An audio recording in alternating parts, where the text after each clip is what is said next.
I came away from that tape feeling like this guy did not look like a rookie quarterback at all. I'm not sitting here saying he looked like a top 10 quarterback, but he looked like he belonged in the league. You're tuned in to the Ross Tucker Football Podcast, guiding your gridiron journey, none other than your host, former NFL lineman, Ross Tucker.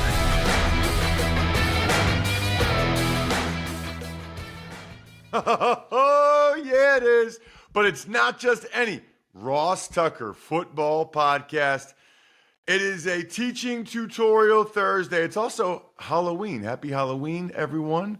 I'm a little bit devastated that my daughters are splitting up for the first time tonight. They're going with different friend groups. They're ruining everything.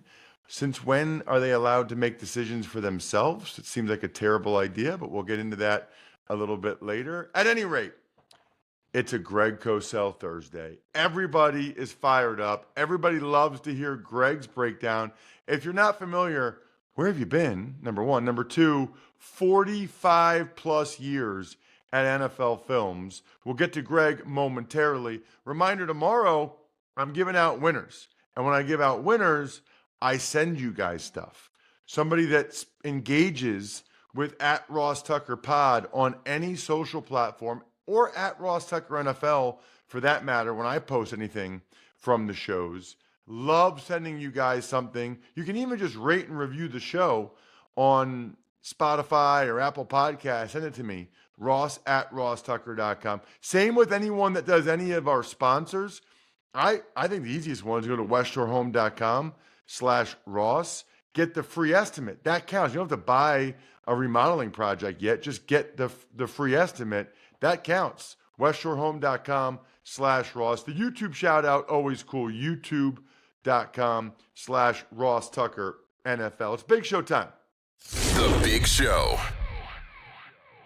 All right, Greg Cosell is presented by Smirnoff, the world's #1 vodka. Please drink responsibly. Greg, let's start with, I guess, the major quarterback decision this week. And it is the Indianapolis Colts are going with Joe Flacco as the starter instead of Anthony Richardson. I'm not even gonna steer you in a direction. I'm just gonna give you a blank slate on the decision. It's a tough call, Ross, because you'd have to be there every day to really know. You're dealing with a team that's good enough to compete in the division and good enough overall as a team to be in the playoff hunt versus the development of a quarterback that you drafted in the top 5, whose tape tells you a couple of things. Number one, Richardson's tape tells you that he's just not clear too often about the progressions in route concepts versus the coverage. So he struggles with that. And by the way, none of this is abnormal for a lot of young quarterbacks. And the second part of Richardson is simply the ball placement.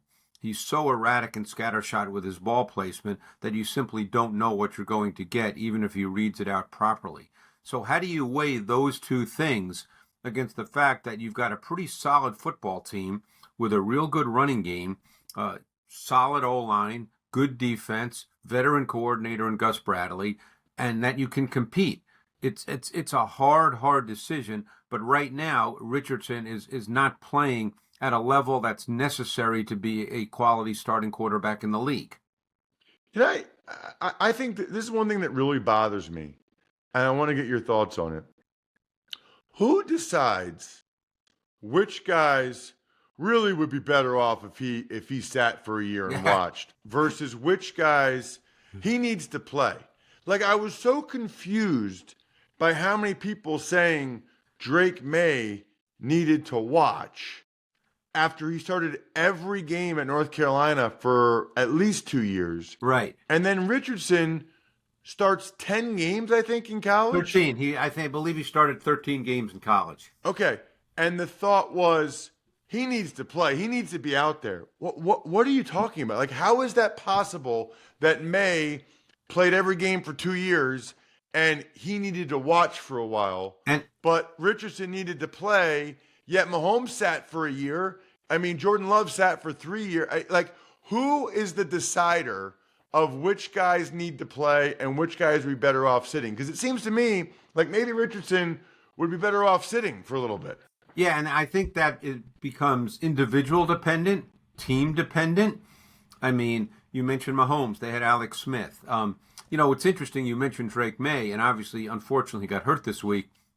But I watched his second start the week prior, and I'm trying to remember who that was against now because I watched so much tape. But his second start, and I came away from that tape feeling like this guy did not look like a rookie quarterback at all. I'm not sitting here saying he looked like a top 10 quarterback, but he looked like he belonged in the league. He read coverage rotation. He knew where to go with the football. He was always poised and composed in the pocket.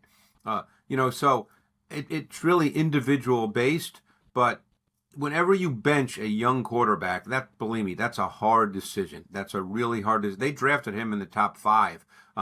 They're not going to give up on him. Obviously, Flacco is not the future of the Colts, but maybe Richardson needs to sit. Maybe Richardson needs to learn. I don't know, but that's the decision they made.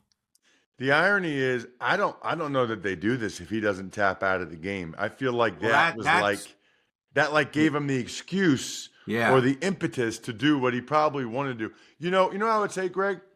I think based on Steichen's experience with Hurts in Philly, I think he thought Richardson's running ability that he would be further along than he is. Well, I think he felt that just like he did with Hurts in 2022 when he changed the offense in the middle of the season and made it much more of a half-field read offense. 2021. Was it 2021? Hurts' first year. Now, the second year is when they went to the Super Bowl and they were awesome the whole year. Right, no, but it was actually the second year that he did this. And maybe he felt that he could do the same thing with Richardson, but Richardson is still struggling with that. Let's get to tonight's game, Greg. It's the Texans and the Jets. Stephon Diggs done for the year for the Texans. What interests you here? I guess I'm a little bit curious. It doesn't feel like the Texans are playing as well as they did last year on offense. I'll tell you what is fascinating, and I'm not sure a lot of people would be aware of this. One of the highest percentage blitz teams in the NFL are the Houston Texans. And I would expect them to blitz and come after Aaron Rodgers. I mean, the O-line is still a little bit of a work in progress for the Jets. Rodgers has been under duress this year. He certainly doesn't move as well as he used to. That would be one thing I would look at tonight, that the pressure of the Texans. And while the percentage is high, they're still selective with it. They do it in specific situations. I would expect to see them pressure Aaron Rodgers with multiple blitz concepts. That surprises me, Greg, only because with Danielle Hunter and Will Anderson, I would think that they would think they don't need to blitz that much. Well, it's funny you say that because one of the things these blitzes do is it creates one-on-ones for Hunter and Anderson, and they're both capable of defeating one-on-ones, offensive tackles in one-on-one matchups. You know what I think is really good that a lot of people do now, Greg, is have 5 guys over every offensive lineman so that the O-line calls 5 down or Bob or man or whatever they call to say, okay, us 5 have these 5. And then one guy can initiate and then drop into a little zone right there.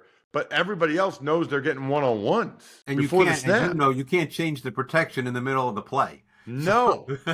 No, and honestly, I can tell you right now, as a center, that's the worst. Yeah. When they go 5 down and the guy's right on you and he has a two-way go and you have no help either way, that's when you're like, oh, crap. Well, one of the big trends in the league right now, Ross, and you're seeing it all across the league, is teams lining up with 6- and 7-man fronts. Now, that doesn't mean they rush 6 or 7, but you have to account for that. From a protection standpoint, you cannot guess as to who may or may not come. So many teams are lining up. What you often see is a 7-man front, 4 in coverage, and then it ends up being a 4-man rush and 7 in coverage. These are the kinds of things you're seeing more and more in the league right now. Yep. What about the Cowboys and the Falcons? What are you looking for there, Greg? The Falcons' offense is really interesting. First of all, they play the highest percentage of 11 personnel of any team in the league, okay? Now, I believe Bland... Wow, even more than the Rams? That surprises me. More than the Rams. But don't forget, Zach Robinson is their OC, and where did he come from? The Rams. Bland is back at corner for the Cowboys, so that'll help them. He's not a great corner, but he's better. He's a good corner. And the other thing I think that's really interesting when you watch, and again, it's a function of where Zach Robinson came from, is the Falcons are one of the highest percentage motion teams in the league. And the predominant motion players are Mooney and McLeod, but now they're starting to use London in motion. And London has essentially developed into a slot receiver. He's got the third highest slot targets of any receiver in the league. Because when he came out of USC, everybody thought boundary X, contested catch. But you and I both know you can't make a living as a boundary X just on contested catches. So he's kind of evolved and developed into an inside receiver, which fits what Zach Robinson does, because what's another thing that the Rams do that now the Falcons do, a lot of those reduced splits where the receivers are closer to the line of scrimmage. That is interesting about, see, this is like, to me, Greg, I love talking with you every week, but I had no idea that Drake London was playing in the slot that much. No idea. I mean, high percentage. And you made a great point, too. People don't realize, that was my concern about Keon Coleman, although he's starting to figure it out a little bit more. It's hard to just be a contested catch guy in the NFL. You need more than that. I wonder, and again, same with Rome Odunze with the Bears. I mean, obviously, they're playing with a rookie quarterback, and Williams is still up and down. But I'll be curious to see his development because that was one thing that was spoken about with him when he came out of the University of Washington. What about, Greg, the Broncos and the Ravens? It's a sneaky, interesting game here. Sneaky, interesting game. And I tell you what, the Broncos have become kind of a fascinating team because defensively, they've got Vance Joseph. He's been doing this a long time. They are a really good blitzing team. They are really multiple with their concepts. They feel very comfortable playing man coverage on the back end. We know they have Surtain. Riley Moss is turning into a solid corner on the other side. But they blitz really effectively. And I got to tell you, Bo Nix is slowly developing. It's been incremental, but he's slowly developing. I've been watching him throughout the season. They put him under center. He's among the league leaders in play action dropbacks under center. So, they like the under center play action pass game. And you know what? His arm's a little better than you might think. They throw a lot of those deeper digs, those deeper in cuts, and he's got a smooth, easy delivery. He throws it with precise ball location. He sits on his back foot and delivers the ball. You wouldn't say he has a gun, but it just comes out better than I think a lot of people might have thought. And he's not explosive athletic, Ross, but he's a good athlete. So he's quick feet. He plays with excellent balance and control on the move. He's just kind of incrementally developing, which of course doesn't mean he can't have a bad game. But right now he's playing against the Ravens defense. I don't know what the status of some of their you saw them last week. I mean, they were playing with Armour Davis at one corner, because Wiggins and Humphrey were out. So I don't know the status of those players, but their back end has struggled a little bit. No question. They really struggled without, it's like I say this to people all the time, Greg.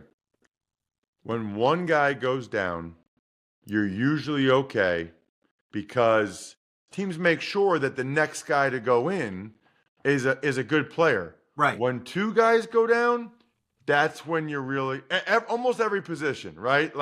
That's when you start to see your depth gets tested. Because if the guy after the guy was that good, he'd probably be the guy ahead of after the guy somewhere else. You know what I mean? Well, the other thing too is, and you would know this, didn't they bench Marcus Williams? He was a healthy scratch, I believe. He dressed. Oh, he dressed. I think he just didn't play. Yeah, so I mean, something's up there too because they ended up playing Eddie Jackson, who got burned a few times in that game, including on the winning touchdown. Yeah, I don't really understand how. I mean, the Browns, and maybe we'll get to this because the Browns are the next game, but the Browns did an awesome job of getting their receivers in man-to-man against Eddie Jackson. He had no chance on something. There was like the whole middle of the field, and it was just him covering a man-to-man. That's not going to happen. That's not going to work. Well, then they dropped some of the most. I mean, Jameis gifted them a couple interceptions, Greg, and they still couldn't catch it. Yeah, well, just as long as we're talking about that, I mean, the last 5 snaps of the game, you did the game, so you know this. The last 5 snaps of the game, Browns O, Ravens D, the Ravens played 0 on the back end. Okay, really surprising. 5 snaps in a row, and obviously it was Jackson who got beat by Tillman on the final touchdown that ended up being the game winner. Well, so I think what happened is two things. One is it was working for the first 3 times.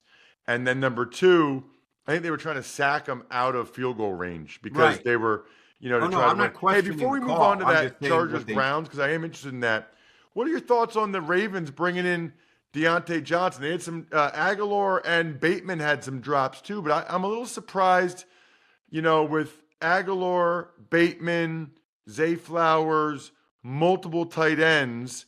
I didn't know the Ravens would go there. I thought Ravens might go edge rusher like Za'Darius or might Yeah. go DB, but they elected to go receiver in Deontay Johnson, who's, been a productive player in his career. That's a great point, Ross. And I'm glad you mentioned that because they play the fewest snaps of 11 personnel of any team in the league. And they're big playing 12 personnel. They have Andrews, they have Likely. They've been getting Charlie Kolar more involved. We know they play Ricard a meaningful number of snaps. So, I look, they obviously have a plan. They wouldn't have made the trade without a plan. So, but it's just interesting the way they normally play that they are a low percentage 11 personnel offense relative to the rest of the league. Does this mean they're looking to increase that? If they increase that, who sits? To me, watching tape, I think one of the advantages they bring to the table is that Andrews and Likely can line up anywhere in the formation, and I think that allows Lamar, who's playing at a high level and seeing things well, allows him to get a lot of information before the snap of the ball. When you line up in your normal 11 personnel, you're not necessarily getting any great pre-snap information because the defense plays that with their nickel, and that's the way teams play. But when you have Likely and Andrews and they line up anywhere, you get a lot of pre-snap information. So let's get to Chargers Browns and what jumped out to you there, whether it's Jameis or something from the Chargers. Well, I think the main thing for me is Jameis because we had talked about Deshaun Watson, and by the way, I'm not going to sit here and tell you Jameis is a top 5 quarterback in the league. You and I both know he could throw 3 picks this week. But the point is, he plays like an NFL quarterback. He delivers the football. I mean, there was a throw early in that game. It might even have been on the first possession, and I'm sure you'll remember it because you did the game. I think it might have been his first drop back where he hit Njoku for 20 yards. It was a crosser versus Hamilton. I mean, those are NFL throws. I don't know if you remember that specific play. But I mean, and he placed the ball Hamilton right where was right there. Hamilton anyway. had great coverage, but those are NFL throws. It was man coverage. You got to make those throws in the NFL. My guess is that Judy, Tillman, and Moore are probably jumping for joy because Jameis throws the ball. He understands what the NFL passing game is about. And like I said, he could throw 3 picks this week. I'm not sitting here saying he's the best quarterback in the league, but now they have a professional passing game, and I think you saw that when you did the game last week. No question at all. I mean, it was just a totally different deal. Oh, totally different. And by the way, he is going to throw some interceptions. I mean, he should have had at least 2 interceptions. No, and obviously had the one before the touchdown to Hamilton, which it was clear Jameis thought that Moore flattened the route instead of angling it, and he threw it as if he was going to angle it, so there was a miscommunication there. But you'll see that early on as well because, he's now playing in games. But I mean, even plays in the game, he hit Judy on an inbreaker for 30 yards. I think it might have been in the third quarter. Throws that, you just have to make in the NFL. Let's talk Jags-Eagles, Greg. Obviously, last week you were not impressed by the tape of Hurts against the Giants. What'd you think of Hurts' tape against the Bengals? Well, I think what people have to understand, it's not 1 week. I've watched every snap of Jalen Hurts since he's been in the NFL and for his last 2 years in college. And Hurts is a good quarterback, but he's a certain kind of quarterback. He's not a pure anticipation quarterback. He's a see it, throw it quarterback. He's not a great progression reader, and coaches who've coached him will tell you that. I've had those conversations. So, what stood out last week, I thought, and I don't know if you got to see much of that game. I know you're obviously you do the Eagles in the preseason, but I thought their O-line was phenomenal. I charted a number of his throws, and he had 4+ seconds on a lot of his throws to sit in the pocket, and there was no one around him. So there was nothing to react to, because he does have a tendency to react to opposing jersey color. There was nothing to react to. And they let Fred Johnson, the left tackle replacing Mailata, block one-on-one versus Hendrickson on a number of deeper drops. Trey Hendrickson, who's a very good edge pass rusher, and Johnson did an outstanding job. I thought Hurts' best throw of the game was not the 45-yard touchdown to Smith, which was a great throw, throwing it up against the safety battle, who's not a good coverage player. But he hit Brown on 3rd and 16 for 17 yards, where the read was tripped to the right. He did not like what he saw, and he came back left and stuck it on Brown on the curl route. I thought that was his best play and throw of the game. That was a tight window. Oh, yep. And I would say a little bit of a dangerous throw, but that's NFL quarterbacking right there. That's what you want to see. Yeah, it worked out for him. Hey, what are you thinking about Lions-Packers, Greg? Packers D. We just talked earlier about lining up with 6-7 man fronts and then rushing 4 and playing 7 in coverage. The Packers, because Jeff Hafley is so good at this. He's a really smart defensive coach. They do that so well as any team in the league. And they've got an incredibly smart safety in McKinney who can do anything. He's one of the best safeties in the league, not just because he has a lot of interceptions, because of the way in which he can be deployed within the context of a defense. And they are so good showing these pressure looks. Then where's the pressure coming from? Who's coming? What's the coverage going to be? All you need in this league, as you know, Ross, having played, if you make the quarterback have to think for half a beat or a beat, you have a major advantage on the defensive side of the ball. No question. And he's shown that. What about, I want to get your thoughts on Monday night, Bucs-Chiefs, Greg. Chiefs have been adding, this week they added Josh Uche. Yeah, I like Josh Uche. I think that's a good pickup for them. But I think the number one thing to me about the Chiefs, I watch them every week, and it never looks like they're really in sync in the pass game. But then you look and you realize that they're the second best third down offense in the league at over 50%, because Mahomes converts on third down. He may not always look like he's in sync, he's in rhythm, but his movement ability, his spatial awareness is truly high level, and they convert on third down. So even though their passing game numbers this year are down, and I think Mahomes actually still has more interceptions than touchdowns, that money down is where they really do a great job. And that's where Hopkins will help them, because Hopkins has a great feel for zone coverage and voids in zone coverage, and he will, in a sense, replace Rice. He's not as explosive as Rice right now at this point in his career, but he understands how to find those voids and settle into those voids. Greg, you are the man. Check him out on social media at Greg Cosell. Always appreciate the time. Thank you. Thanks, Ross. Appreciate it. Greg is so good. I think I have like 7 or 8 things I jotted down to potentially post on social media. Jack, speaking of posting on social media, I should post this unbelievable deal from West Shore Home. It's crazy. 72 months, 0% interest with up to $1,500 off. That's insane. I think it's related to the election because it says no interest until 2030. That's 2 presidents from now. I don't know that they're going to have this deal next week.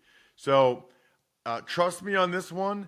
At a minimum, go to westshorehome.com/Ross to check out my house and get the free estimate and lock in this deal if you can lock it in.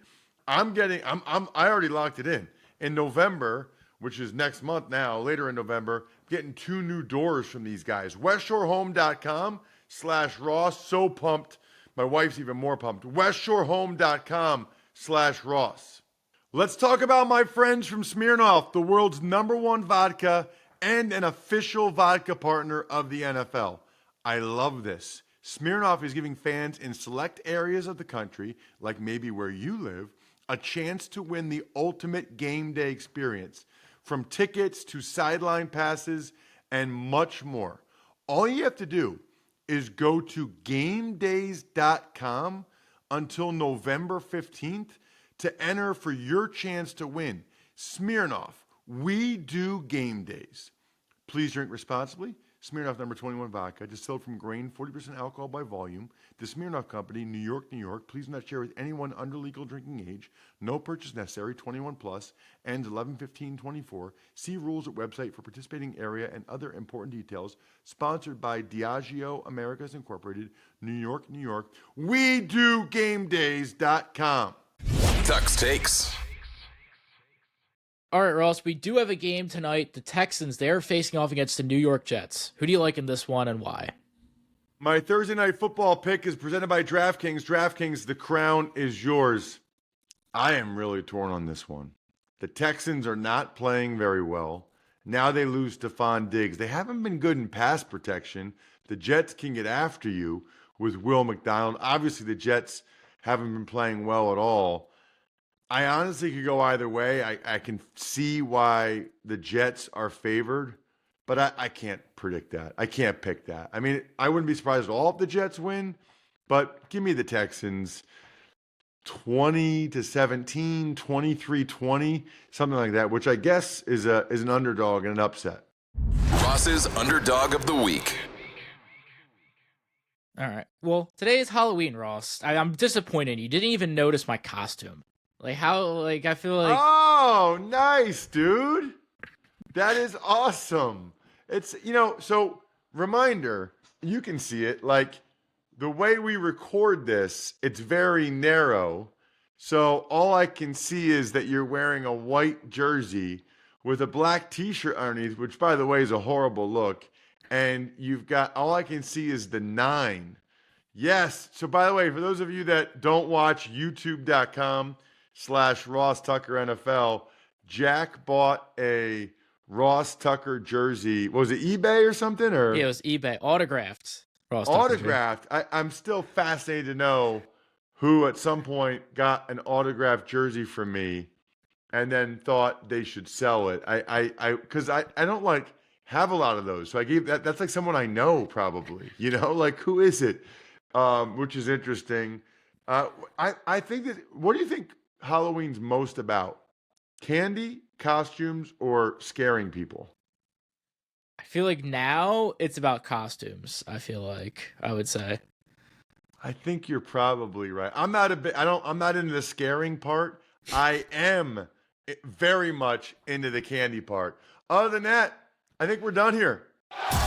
Thanks for tuning in to the Ross Tucker Football Podcast. Make sure to also check out Even Money, Fantasy Feast, and College Draft, all on the DraftKings Network on Samsung TV Plus, YouTube, or subscribe to the podcast on your favorite platform.